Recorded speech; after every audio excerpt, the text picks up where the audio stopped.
El Clasico को हम कभी भी फ्रेंडली वर्ड से एसोसिएट नहीं करते हैं और चाहे प्री सीजन में भी वो फ्रेंडली मैच हो, फ्रेंडली तो कहीं से भी नहीं था भाई। कल का जो मैच था बार्सिलोना और मैड्रिड के बीच में, भाई आप कुछ सब्स्टिट्यूशंस हटा दो बाद में जिससे आपको लगेगा कि फ्रेंडली है। वो सब अगर आउट ऑफ द पिक्चर कर दो ना, तो अगर किसी को पता नहीं होता ये फ्रेंडली है, तो कोई भी इसको एज़ अ फ्रेंडली नहीं लेता, क्योंकि भाई मैच में लड़ाई भसड़ पूरी मची। पूरे टेम्पर्स हाई थे, Frenkie de Jong tackle after tackle, राहो की टैकल आफ्टर टैकल, और काफ़ी टाइम बाद देखा बार्सिलोना के प्लेयर्स में कलेक्टिवली इतना ज़्यादा passion to beat Madrid and इतना ज़्यादा एग्रेशन। अब चाहे ये फ्रेंडली था, लोग कहेंगे भाई इतना मत फ्रेंडली को सर पे चढ़ाओ, बट भाई एग्रेशन देखा ना आपने बार्सो का। फ्रेंकी डियोंग जो कभी ज़्यादा एग्रेशन दिखाता नहीं है, उसको कैप्टेंसी सौंप दी गई है इस सीज़न। 4 कैप्टन्स हैं वैसे तो बार्सा के, पूरी बटी हुई है कैप्टेंसी, बट वो दिखाया एक एग्रेशन फ्रेंकी डियोंग में जो ज़्यादा आपको कभी दिखता नहीं है। सेम गोज़ विद रोनाल्डो अराउjo, उसका तो चलो नई स्टोरी है नहीं कोई, हमेशा एग्रेशन होता है रोनाल्डो अराउjo के पास, पूरी टीम पे एग्रेशन था। गैवी का हमारे को पता ही है, छोटा पैकेट बड़ा दिमागा वाला सिचुएशन है पूरी गैवी के साथ, उसके पास भी भर के एग्रेशन है।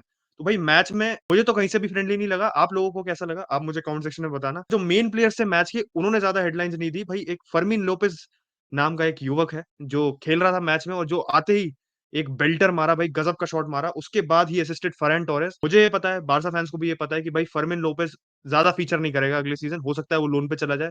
बहुत मुश्किल से उसको कोई अपीयरेंसेस मिलेंगी बार्सिलोना के लिए, अगर वो जाता नहीं है कहीं तब भी। But the impact he made, भाई एल क्लासिको होता है, चाहे आप प्री सीज़न में खेलो, चाहे आप सीज़न में खेलो। But the impact he made, भाई जो अवेयरनेस दिखाई, जिस तरह का गेम प्रेजेंस था भाई बंदे का, मतलब गज़ब ही खेला वो। और शॉट तो वो भाई वेल टाइम्ड शॉट, आपको पहले लग रहा था कि भाई पास दे देना चाहिए था, बट जब वो शॉट लिया, मतलब कनेक्शन जब प्योर होता है ना, आपको पता है कि भाई ये एक ही जगह जाएगी, ये बॉल गोल में जाएगी। That's exactly what happened with Fermin Lopez shot.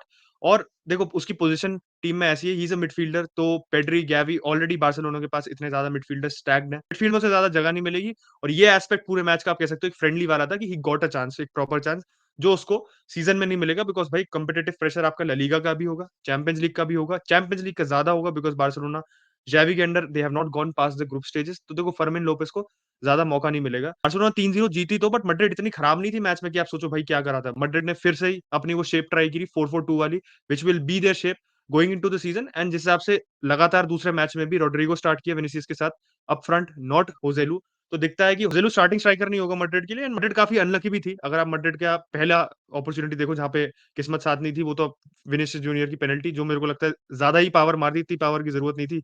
वो क्रॉस बार लग गया। विनीसियस का दोबारा एक शॉट क्रॉस बार पे लगा था। चouameni का भी एक शॉट क्रॉस बार पे लगा था। तो मैड्रिड उस मामले में अनलकी थी। मेरे सामने भी उत्कर्ष बैठा होता तो यही कहता कि भाई पोस्ट पे लगना शॉर्ट ऑफ टारगेट होता है, तो उत्कर्ष की स्टैंडर्ड लाइन है ये, वो यही कहता, बट वो नहीं है, तो मैंने उसकी तरफ से ये कह दी।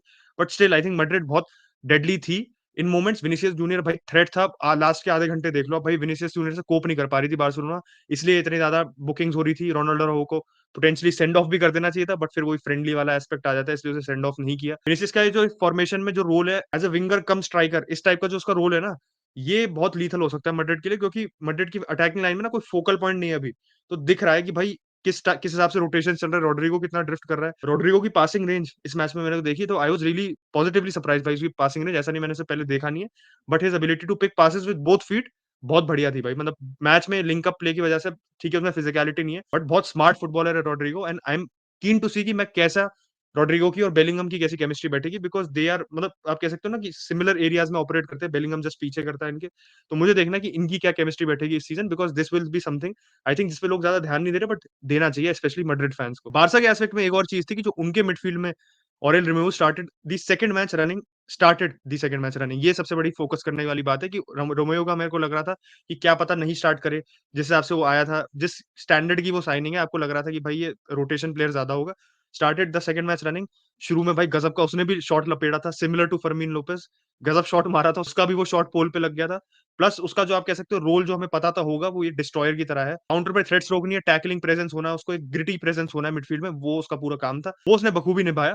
उस मामले में कोई आपको कह सकते हो दिक्कत नहीं थी। एंड आई थिंक सबसे बड़ा जो मेरे को लगा बार्सिलोना का वेपन होगा ना going into the season, it will be their press. जिस प्रेस से उनको सेकंड गोल मिला, जिस प्रेस से वो मैड्रिड को अनसेटल कर रहे थे डिफेंस में, that will be the press which gets them through the season. आप कह सकते हो जो सक्सेस इनकी डिटरमाइन करेगी इस सीजन, because there was a lot of positives. अब शेप के मामले में it was not a very different shape जो पिछले सीजन खेली बार्सा ने, और उनकी फ्रंट फुट प्रेस बहुत मैटर करेगी। एंड जो रीसेंट एल क्लासिकोस रहे हैं जिसमें मैड्रिड हारी है बार्सिलोना से, उसमें प्रेस बार्सिलोना की हमेशा ऑन पॉइंट रही है। तो आई थिंक प्रेसिंग, जो बार्सिलोना की काउंटर प्रेसिंग है, स्पेशली जब गोल किक्स हो रही होती है मैड्रिड की, या डिफेंस बॉल प्रोग्रेस कर रहा होता है, तो जो वो प्रेसिंग ट्रिगर थे जो फाटी ने किया, प्रेस किया था फॉर द फर्मिन लोपेस गोल, और जो बाकी टीम भी कर रही थी, रफीनिया भी कर रहा था जब वो आया था, वो एक बहुत बड़ी स्ट्रेंथ रहेगी बार्सिलोना के लिए पूरे सीजन, मतलब ये अपकमिंग सीजन है, पूरे सीजन उनके लिए काउंटर प्रेसिंग कैसी है उनकी, स्पेशली फाइनल थर्ड में, वो बहुत ज़्यादा मैटर करेगी। एक और एस्पेक्ट जो फाइनल बार्सिलोना और मैड्रिड के मैच में हम कवर करेंगे, वो है उस्मान डेम्बेले, क्योंकि भाई ने पहला गोल मारा था गजब का, वो भी भाई शॉट, मतलब आप कहो ना across the goal, right footed shot, एक तो भाई के दोनों पैर बराबर चलते, तो आपको पता भी नहीं कहाँ कैसे मारेगा, but lethal shot, कोर्टवा could not save it, अब लोग कहेंगे भाई नियर पोस्ट पे था, उसे बचा लेनी चाहिए थी, मारा उसने फार पोस्ट पे था, बट गजब एक्यूरेसी के साथ शॉट मारा था। एंड उसके सेलिब्रेशन से अब रीडिंग बिटवीन द लाइंस कर लो, बट मुझे इतना दिखा उसके सेलिब्रेशन से, आप कह सकते हो ओवरऑल इस जैसे वो खेल रहा था मैच, की he does not look like a player जो बार्सिलोना में इन्वेस्टेड नहीं है। वो ऐसा प्लेयर नहीं लगा कि जो भाई जिसका पीएसजी की बिड सुन के उसका भाई कान खड़े हो गए, उसको बोलना है कि भाई मैं शायद अब चलो पीएसजी चला जाता हूँ। He didn't look like a disinterested player, तो मुझे नहीं लगता वो बार्सिलोना छोड़ के जाना चाहेगा। अगर पीएसजी को साइन करना है डेम्बेले, अगर उसका दिमाग बदलता है तो ज़्यादा टाइम है नहीं उनको। देखो भाई 30 तारीख हो गई है अब, कल तक है 50 मिलियन का जो रिलीज़ क्लॉज़ है डेम्बेले का, कल के बाद वो 100 मिलियन का हो जाएगा। तो 100 मिलियन क्या पीएसजी देगी? ज़रूर दे सकती है, पैसे की कमी है नहीं उनके पास ऐसा। और अगर एम्बाप्पे हमारे मैड्रिड चले जाते हैं, जिसके लिए 250 मिलियन वो माँग रहे हैं, तो 250 मिलियन उनको मिल गए, तो उसमें से 100 मिलियन तो वो आराम से डेम्बेले पे लगा सकते हैं। But I don't think Dembélé और ना ही बार्सिलोना जाना चाहती है, और आप पूरी इस सागा में आप कनेक्शन देख लो, 3 जो क्लब इन्वॉल्वड है, पीएसजी, मैड्रिड और बार्सिलोना। बार्सिलोना के लिए लूज़-लूज़ सिचुएशन होगी, क्योंकि बार्सिलोना पीएसजी को एक प्लेयर प्रोवाइड कर देगी, जो एम्बाप्पे को रिप्लेस नहीं करेगा, बट एक विंग पे आप थ्रेट मिलेगी उनको, एक ऐसा प्लेयर मिलेगा जो उनके पास है नहीं, कंसिडरिंग कि मेसी भी चला गया एंड नेमार ही बचेगा जब एम्बाप्पे चला जाएगा। उनको एक एडेड थ्रेट मिलेगी, specially under a manager like Luis Enrique, जिसके अंडर डेम्बेले काफ़ी अच्छा इम्पैक्ट बना सकता है। मैड्रिड को अपना आप कह सकते हो चहीता प्लेयर मिल जाएगा, जो 3 साल से जिसके वो पीछे पड़े हुए हैं। बट बार्सिलोना को सिर्फ 50 मिलियन मिलेंगे, which is going to be less than what Dembele is worth. ठीक है? तो भाई बार्सिलोना को ना तो प्लेयर मिलेगा, अब उसका रिप्लेसमेंट भी नहीं ला पाएँगे वो, बिकॉज़ दे नीड आउटगोइंग्स। तो उसको रीइन्वेस्ट अगर आप सोच रहे हो बार्सिलोना 50 मिले अगर बार्सिलोना को, वो 50 के 50 वो रीइन्वेस्ट कर देंगे इन अ फॉरवर्ड या in a winger, that won't be possible. उनको फिर भी किसी ना किसी को बेचना पड़ेगा, बिकॉज़ डेम्बेले को उन्होंने 110 मिलियन प्लस में साइन किया था, और आप उसको 50 से कम में निकाल रहे हो। जिसमें से ये भी रिपोर्ट आ रही थी जो उत्कर्ष ने कही थी कि 25 मिलियन अपैरेंटली उसके एजेंट को भी जा सकती है, तो बार्सिलोना के पास ज़्यादा पैसा बचेगा नहीं। तो देखो, वो सब तो इफ्स एंड बट्स वाली बात है। मुझे नहीं लगता कि डेम्बेले कहीं जा रहा है। I don't think Barca fans को भी लगता है Dembélé will go from Barcelona. ना डेम्बेले का मेरे को लग रहा है मन है बार्सा छोड़ के जाने का, स्पेशली ज़ावी के अंदर जब उसका इतना इंपॉर्टेंस है as a winger, and he is the most important winger in Xavi's Barcelona. अब आते हैं यूनाइटेड पे, क्योंकि आपको पता है पोग्बा की लाइफ पे हमने बात की थी, हॉलैंड के बारे में, उसके बारे में थोड़ी बात कर लेते हैं भाई। डील कन्फर्म पहले आ रही थी, फेब्रिज़ियो ने कहा था कि 70 मिलियन के अराउंड डील हुई है, 70 मिलियन इंक्लूड पैकेज फी, जिसमें एड ऑन्स भी इंक्लूडेड है। उसके बाद फेब्रिज़ियो भाई का वीडियो आया था, उससे पहले ऑस्टिन भाई की ट्वीट आई थी। दोनों के बीच में जो राइवलरी चल रही है, जो सोशल मीडिया फैन्स ने क्रिएट की है, उन्होंने नहीं क्रिएट की। उसमें भाई पहले डाला ऑस्टिन ने, जब हम मोग भाई की स्ट्रीम पे थे, उस पे रिएक्ट भी किया था। 75 मिलियन प्लस 10 मिलियन की डील एग्री हुई है, टोटल 85 मिलियन की डील एग्री की है हमने फॉर हॉयलैंड। उसके बाद रोमानो ने भी अपने वीडियो में क्लैरिफाई कर दिया था कि 70 million will be fixed, 5 million बहुत ईज़ी ऐड ऑन्स होंगे जो शायद अपीयरेंस बेस्ड हैं। 10 मिलियन ऐड ऑन्स काफ़ी आप कह सकते हो हार्ड टू अचीव होंगे, जो गोल टैली और ट्रॉफीज़ वॉन पे बेस्ड होंगे। तो भाई अगर मैं 75 मिलियन भी लेके चलूँ इस डील को, we have overpaid, this is there is no denying. I think ये मैं नेगेटिव नहीं बनाना चाह रहा, या मैं हॉयलैंड से प्राइस टैग एसोसिएट नहीं करना चाह रहा। देखो, क्योंकि ये मैंने बात पहले भी कही है कि आजकल ना प्लेयर्स की वैल्यू जो होती है, एक्चुअल वैल्यू जो आप ट्रांसफर मार्केट पे देखोगे या किसी पे देखोगे, वो value versus the value clubs and up paying, जो बाइंग क्लब होता है वो उनके लिए देता है। उसमें मोस्ट ऑफ द टाइम अगर वो अच्छा प्लेयर है, अगर ऐसा प्लेयर है आप कह सकते हो जो जिसकी डिमांड है मार्केट में, जिसकी हाइप है मार्केट में, उस कैलिबर का प्लेयर ना कभी भी अपने मार्केट वैल्यू पे नहीं जाता है, वो हमेशा ज़्यादा पे जाता है, तो इन्फ्लेटेड वैल्यू तो होगी प्लेयर की, तो ज़्यादा है, कुछ हद से ज़्यादा इन्फ्लेटेड है, आप ये कह सकते हो, this is definitely an argument. But मैं उस वैल्यू पे, उस आर्गुमेंट पे नहीं चलूँगा कि यार अरे यार, पैसे दे दिए इतने ज़्यादा यार, हॉयलैंड को उससे जज करो आप। देखो, हमें भी पता है कि हमारी सारी साइनिंग्स में से अभी तक जो जितनी हुई हैं, ओनाना, माउंट और अब हॉयलैंड अभी कंफर्म नहीं हुआ है, बट हियर वी गो आ चुका है। हॉयलैंड के केस में आप कहीं न कहीं एक अंधा तीर मार रहे हो, क्योंकि you are investing in a lot of potential. वो अटलांटा मुश्किल से 1 सीज़न था। 1 सीज़न के बाद आपने उसे साइन कर लिया। उसने अपने आप को ज़्यादा प्रूव नहीं किया इटालियन लीग में। ही डिड शो, आप कह सकते हो बहुत पॉजिटिव साइन्स दिखाए उसने। बट उन पॉजिटिव साइन्स के बेसिस पे 75 मिलियन देना किसी प्लेयर के लिए does not make sense. And मेरे को जो एक चीज़ सेंस नहीं बनी, जिसकी मैंने ट्वीट भी की थी हमारे अकाउंट से, कि भाई बात चल रही थी पहले 50 प्लस 10 मिलियन की पहली बिड थी, ठीक है? दूसरी बिड थी 57, 58 प्लस 7, टोटल 65 मिलियन की, 5 मिलियन का increase over the initial bid. उसके बाद क्या हुआ कि यूनाइटेड ने अपनी 20 मिलियन से बिड इंक्रीज़ कर दी, 12 मिलियन फिक्स्ड में, 15 मिलियन अपने एक्स्ट्रा ऐड ऑन्स में कर दिए। तो मुझे पता नहीं भाई क्या हुआ कि 20 मिलियन करनी पड़ी, and all of a sudden ये होता है ना कि ऐसा इस चीज़ पे काफ़ी टाइम लगता है, क्योंकि आप अटलांटा को नीचे लाना चाहोगे अपने प्राइस पे। ये कुछ हुआ नहीं। परसों न्यूज़ आई थी सेकंड बिड की, कल हमारे को हियर वी गो मिल गया। तो मेरे को ये नहीं समझ आया कि why United all of a sudden उनके पास या तो पैसा कहाँ से आ गया, क्या हुआ, ये ओवर देखो यूनाइटेड के पास पैसा ऑल ऑफ अ सडन कहाँ से आ गया कि उन्होंने दे दिया या क्यों दिया या एटलांटा ने क्या डिमांड रखी? क्योंकि जो लोग सोच रहे हैं कि भाई कतर ने हमारे को पैसा दे दिया और कतर का टेक ओवर में भी क्लोज है क्योंकि हमारे पास ऑल ऑफ अ सडन इतना पैसा कहाँ से आ गया? That is not the case, वो हो भी नहीं सकता है, दैट इज़ नॉट लीगल। मैं लॉयर वाली बातें नहीं करना चाह रहा बट लीगल भी नहीं है कि कोई बिडर क्लब एक्वायर करने से पहले आपको पैसा दे दे, प्लेयर एक्वायर करने के लिए, ऐसा नहीं होता। दिस इज़ मतलब आप कह सकते हो ना, आप कॉन्स्पिरेसी थ्योरी बनाना चाहते हो, बना सकते हो, everybody is free to do that, but ऐसा है नहीं। हम पोटेंशियल में इन्वेस्ट कर रहे हैं और एक ऑब्वियस कंपैरिजन जो ड्रॉ होगा, हालैंड वर्सेस हॉयलैंड, दोनों भाई स्कैंडिनेवियन कंट्री से आते हैं, एक भाई हमारे नॉर्वे से, एक भाई हमारे डेनमार्क से। दोनों के नाम में 3-4 अक्षर का फ़र्क है। उसके अलावा दोनों भाई लंबे-चौड़े, दोनों 6 फुट 3, 6 फुट 4 का है शायद हालैंड, आई थिंक 1 इंच लंबा है हालैंड, तो यहाँ पे आगे निकल गए।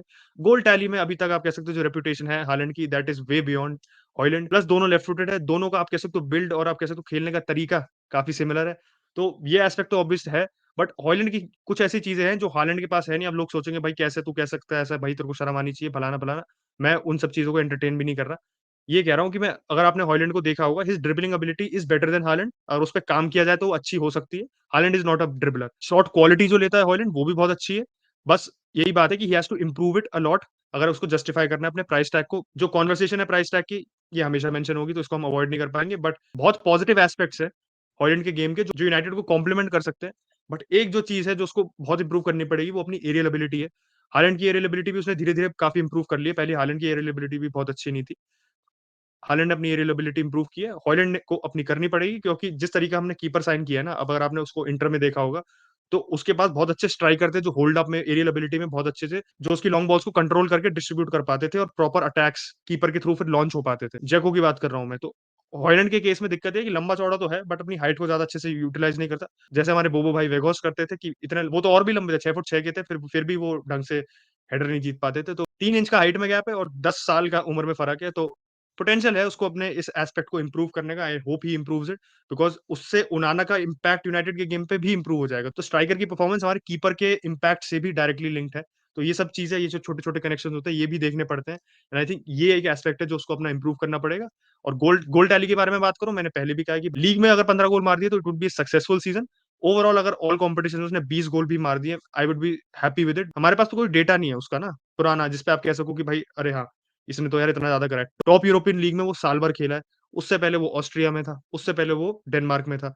तो ज़्यादा आपके पास ट्रैक रिकॉर्ड है नहीं उसका, जिस पे आप कह सको कि हाँ भाई, इसने देखो इतने सारे गोल मारे हैं कंसिस्टेंटली किसी लीग में।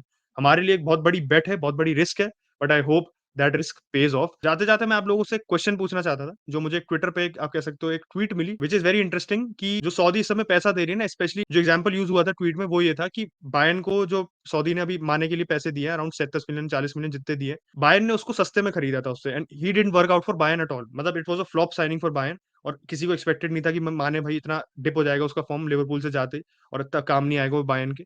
तो फ्लॉप साइनिंग थी, ठीक है? तो वो फ्लॉप साइनिंग आपने प्रॉफिट पे बेच दी बिकॉज़ सऊदीज़ के पास इतना पैसा है, इतना फ्री कैश अवेलेबल है कि वो पैसा लगा सकती है, वो ओवरबिड कर सकती है। तो क्या इसकी वजह से जो क्लब्स हैं, जिनको पता है कि भाई सऊदी उनके प्लेयर्स खरीद सकती है और अगर वो ठीक एज प्रोफाइल के 30 साल का है भाई माने तो, अगर आप और भी कम की एज की बात करो प्लेयर्स को, तो उनको अगर आपने खरीदा, वो ज़्यादा काम नहीं आया आपके, बट आप उनको सऊदी को बेच दो एट अ प्रॉफिट। क्लब्स इसका कहीं न कहीं फ़ायदा उठाएँगे और फिर वो रेकलेस स्पेंडिंग करेंगे। वो ऐसे प्लेयर साइन कर लेंगे जो शायद बहुत रिस्की हों, बट उनको कहीं न कहीं एक दिमाग में ना एक अब मेंटल कम्फर्ट होगा कि अरे! सऊदी अरेबिया हमसे खरीद सकती है प्लेयर। तो आप लोगों का क्या ओपिनियन है इस पे? क्या आपको लगता है कि सऊदी के पैसे की वजह से और सऊदी क्लब्स पे जो नया-नया पैसा आ गया है, उसकी वजह से जो यूरोपियन क्लब्स हैं, वो ऐसे साइनिंग्स करेंगे जो उनको पता है वो बाद में बेच पाएँगे और चाहे वो उतना काम नहीं करे उनके लिए? आप लोगों को क्या लगता है इसके बारे में? मेरे को बताना कमेंट सेक्शन में। बाकी हॉयलैंड की साइनिंग पे, हॉयलैंड की फी पे क्या आपका ओपिनियन है, ये भी बताना और एल क्लासिको का मैच आपको कैसा लगा? I know it was a friendly, but आपके क्या टेक अवेज़ है मैच से? Let me know in the comment section down below. 700 like कर देना इस वीडियो पे, like we always request you guys. Subscribe करना मत भूलना। रोड टू 23 के is officially on and I will catch you guys in the next video और live. तब तक के लिए बाय बाय, टेक केयर।